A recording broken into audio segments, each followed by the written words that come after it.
Assalamualaikum warahmatullahi wabarakatuh. Bertemu lagi dengan konten Islami Puanggi.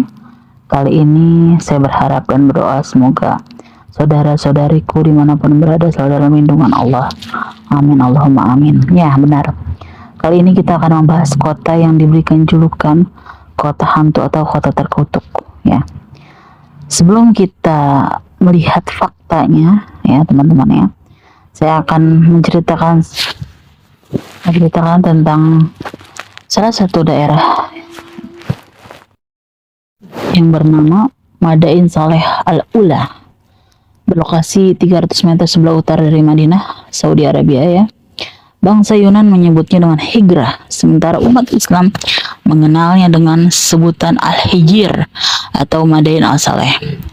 Al-Ula saat ini adalah situs arkeologi kerajaan Nabate yang berdiri sejak abad ke-9 sebelum Masehi. Diriwayatkan Nabi Muhammad bersama para sahabatnya mengambil air pada perang Tabuk. Rasul melarang makanan dan minuman apapun dari daerah Al-Ula ini, kecuali hanya air dari sumur yang pernah menjadi tempat minum unta Nabi Saleh alaihissalam. Rasul kemudian bergegas untuk segera meninggalkan daerah tersebut tanpa menoleh kanan dan kiri. Perilaku Rasul ini dicermati dan diamati oleh para sahabat yang ikut dalam rombongan perang Tabuk. Ibnu Umar menceritakan ketika Nabi SAW melewati daerah Hajar Al-Hijr atau Al-Ula, beliau bersabda, "Janganlah engkau memasuki rumah-rumah orang yang jolim kecuali sambil menangis, karena apa yang menimpa mereka bisa menimpa kalian suatu hari nanti."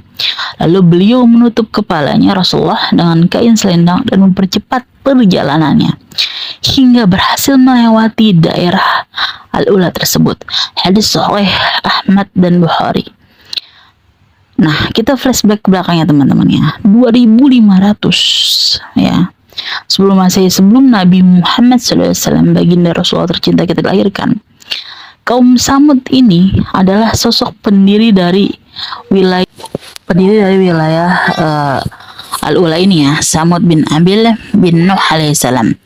Jadi salah satu putra Nabi Nuh ya yang selamat ya dengan bahtera Nuh ini mendirikan sebuah kota yang disebut Al-Ula ini. Peradabannya itu ya teman-teman ya, peradabannya itu berkembang secara pesat ya. Jadi kaum Samud ini memiliki keahlian ya, mulai dari memahat, pandai besi, berternak, bahkan pertanian ya, dan ahli astronomi ini kaum Samud punya. Masya Allah ya. Tetapi sangat amat disayangkan kaum Samud ini tidak mau menyembah Allah Subhanahu wa taala sesuai dengan ajaran Rasulullah SAW ya, pada saat itu yang belum datang ke Nabi Muhammad, jadi dipimpin oleh Nabi Saleh alaihissalam ya. Nabi Saleh ini ya teman-teman ya berusaha agar kaum Samud ini mentauhidkan diri mereka ya kepada Allah Subhanahu wa taala.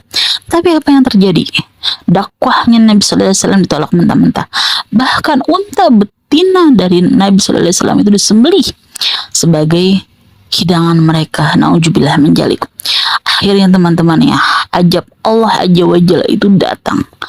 Bagaimana jika ajab itu terjadi? Ajab itu datang kepada semua kaum Samud, petir yang menggelegar ya, menghancurkan semua apa yang mereka punya ya. Jadi kaum Samud ini terkenal sangat amat pintar membuat rumah dari pahatan gunung atau batu-batuan.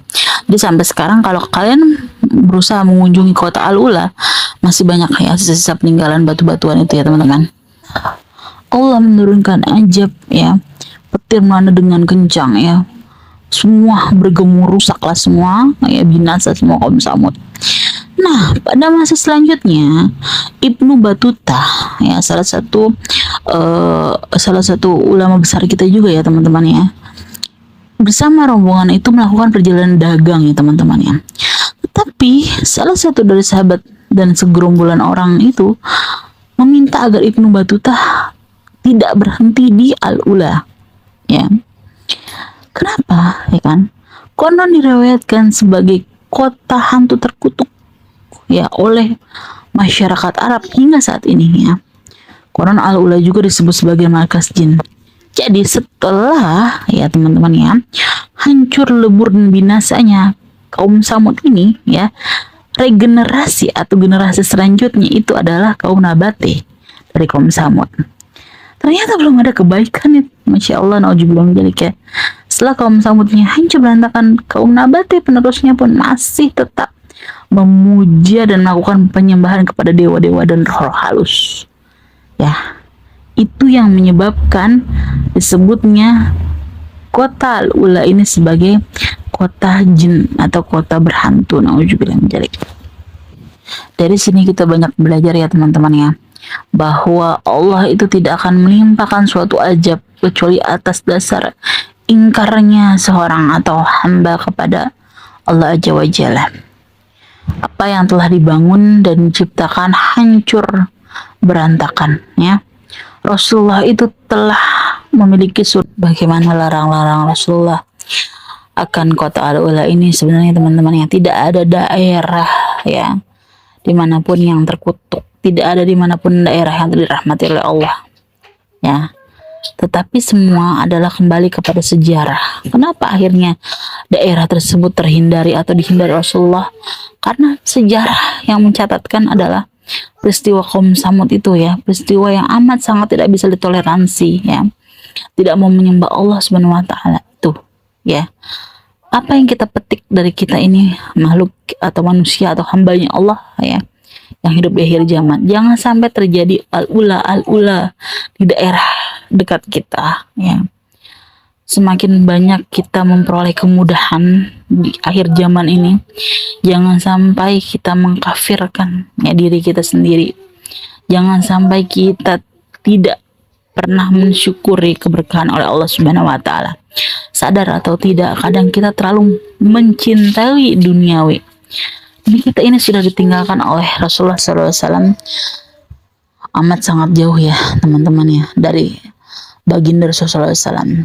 Ini sebenarnya adalah suatu momentum yang harus selalu kita ingat, bahwa kita tetap harus dalam keadaan iman Islam dan mentauhidkan hati kita hanya kepada Allah Subhanahu wa taala, dan juga terus-menerus berpegang teguh kepada iman Islam yang semoga kita istiqomah.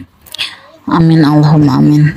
Dan hingga nanti sampai di akhir zaman, hingga nanti kita berkumpul semua di padang mahsyar, kita tetap sebagai hambanya Allah Subhanahu wa taala. Kita tetap sebagai ya, sebagai umat dari Rasulullah SAW ya, Nabi Muhammad SAW. Amin Allahumma amin. Terus konsisten untuk kepada nasab kita, kepada orang terdekat kita, atau kepada siapapun ya, saling berpegangan erat karena kita hidup di akhir zaman. Dan saya juga mendoakan saudara-saudara kita di Palestina agar Allah memberikan banyak keajaiban, the wonderful of peace, dari semua kedamaian. Amin Allahumma amin. Assalamualaikum warahmatullahi wabarakatuh.